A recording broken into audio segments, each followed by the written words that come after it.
of the hour, but to talk about the 49ers, that roster, what's gone on in the preseason, and at training camp, reporter for KTLA and the host of the official 49ers podcast. It is Rahshaun Haylock joining us now. Rahshaun, how are you this afternoon, my man? Hey, what's going on, man? How's it going? How much can you take out of a preseason game, especially that one that we saw on Saturday where I think it was 50-some starters between the two teams standing on the sideline in street clothes? Oh, did we lose Rahshaun? I think we lost Rahshaun. Yeah. Maybe put him on hold and see if we can get him in a better sell spot. But as I was saying when we were talking about this game before, you put an asterisk on any observation that you might have about that game, and it comes with the caveat or the disclaimer of, yeah, it was the second preseason game of the year, and yeah, whatever anybody did was done against second, third, or maybe even fourth stringers. But I thought there were some meaningful things, or as meaningful of things as you can get out of a game like that you could take away from that game. We've talked a lot about the interior offensive line of this football team, and we now have Rahshaun back on the line. Rahshaun, there you are. What were you about to say about how much you can take out of that game? Yeah, I don't put a whole lot of stock in preseason games, especially, I mean, when you look at the landscape, right? Like, I was kind of on my soapbox over the weekend just from the simple point of, like, what are we doing with these preseason games? Like, actually making fans pay for these, and people are showing up to see these games, and no one's playing. As you mentioned, these joint practices have become sort of like the new thing, right? And so these, in a sense, have become the preseason games for most of your ones, well, pretty much all of your ones, and, a good amount of your twos. And that's pretty much it. So, I mean, the guys that we're seeing out there in these preseason games, I mean, a lot of them, we may not see, so it's tough to put a whole lot into it. Yeah, I said at the start of the show, from just a pure football entertainment standpoint, that was a tough game to watch with the guys that were out there and the guys that were standing on the sideline. But there were, as far as the questions that come with this 49ers team this year, Rahshaun, there were a few things I was watching for, specifically a couple of those things, starting with Burford and the interior of that offensive line. And again, you put the disclaimer, the caveat on it of he was going against second, third, and fourth stringers for a lot of that time, but looked better than he did against the Packers a week ago. And that's one of those things for the development and success of Trey Lance and this football team. You need that offensive line to sort of solidify before this thing is for real.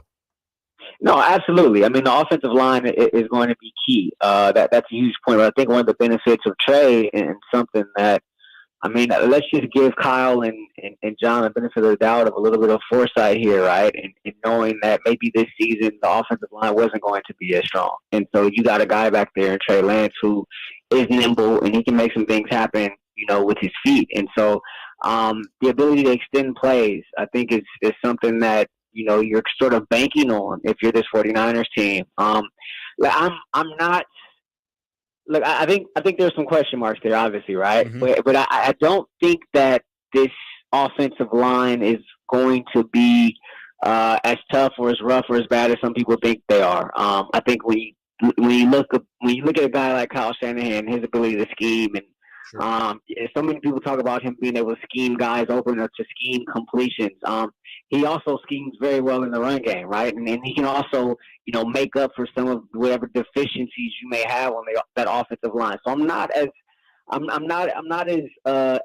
sour or salty on the offensive line as most others. Talking with Rahshaun Haylock of the official 49ers podcast and KTLA. Does that mean nothing to see here with Mike McGlinchey? And Kyle Shanahan is saying that this platelet-rich plasma injection into his knee has nothing to do with the quad injury. And, second game of the preseason, Rahshaun, I'm going, well, all the starters are sitting out that one. But when they say he's going to sit out this one on Thursday, too, where most of the starters are going to play the first half, I'm not going to say it sets off panic alarms, but it does raise an eyebrow when you talk about McGlinchey missing this game.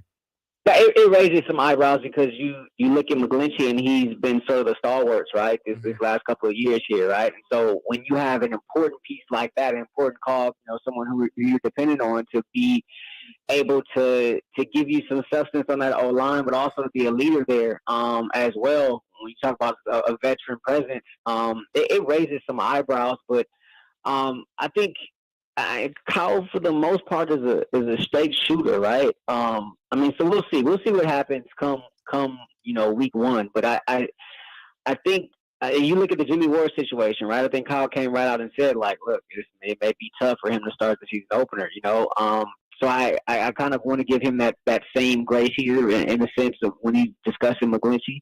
But I mean, it raised some eyebrows as you mentioned, but I think it's one of those kind of wait and see type things.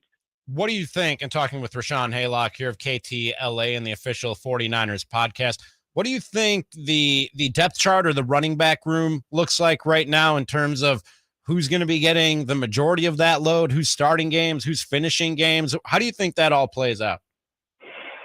Man, it's a good problem to have, right? Sure. I mean, if look, credit Kyle, right? I mean, he's been able to kind of find these guys, right? Obviously, I'm a huge proponent of Elijah Mitchell. I mean, you go back and you look at the numbers last season. If it was when he was in, he was getting the majority of the carries, right? Now, the one thing about Mitchell is sort of the injury issues, right? It was the big question last season was like when he was available, when he was in the lineup, and you saw him get nicked up a little bit or whatever, right? So that obviously is some cause for concern. But you look at the Davis Price kid out of LSU, and they made a legitimate investment in him, being a third-round pick, right? You normally don't see Kyle go that high in searching for tailbacks, right? I mean, they may get guys in the later rounds, like a seventh-round pick like a Mitchell was. And like you got some undrafted free agent types as well. So the fact that they went out and invested a third-round pick in Davis Price kind of tells me something there.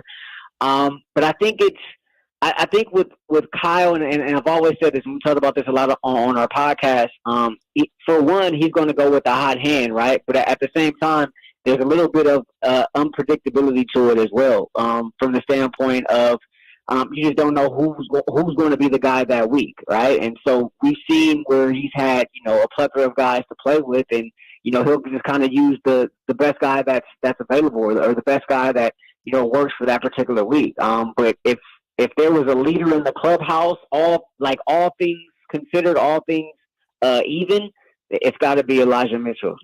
I'm going to ask you about Jimmy Garoppolo in a second, as I think I have to. I think legally I have to, Rahshaun. But Jimmy Garoppolo aside, what is the most interesting roster decision that this football team has ahead of them? Is there one that's interesting, or do you think this roster is pretty much settled and set and ready to go? That's an interesting one. Well, I mean, we talked about the O-line earlier. Mm-hmm. You looked at that secondary. I think some of the interesting parts of the secondary, I think that a lot of that had kind of played itself out throughout the course of the offseason, right? So for me, I look at the safety position, right? I look at a guy like Talanoa Hufanga. Like, is this his time, right? And if it is, what are we going to get out of the second-year player out of USC?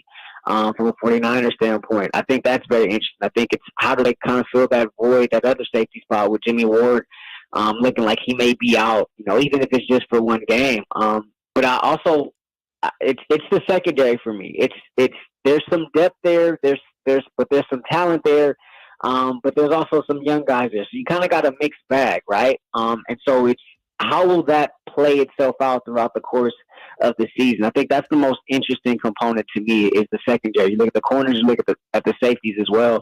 That's kind of the most interesting thing for me. Jed York, CEO of the 49ers, he came out and said to Tim Kawakami of The Athletic that he'd be open to bringing Jimmy G back, so you can't have too many good football players, too many good quarterbacks. A couple guys on the 49ers beat today I saw on Twitter kicking around the idea of bringing back Jimmy G in the regular season just to see if a trade market develops for him as the season goes on through injury or otherwise. Is that something that if you're running the 49ers, Rahshaun, let's put you in the GM chair or in the GM office, is that something you'd be open to, or does Jimmy some way somehow got to go before that roster bonus kicks in on August 30th?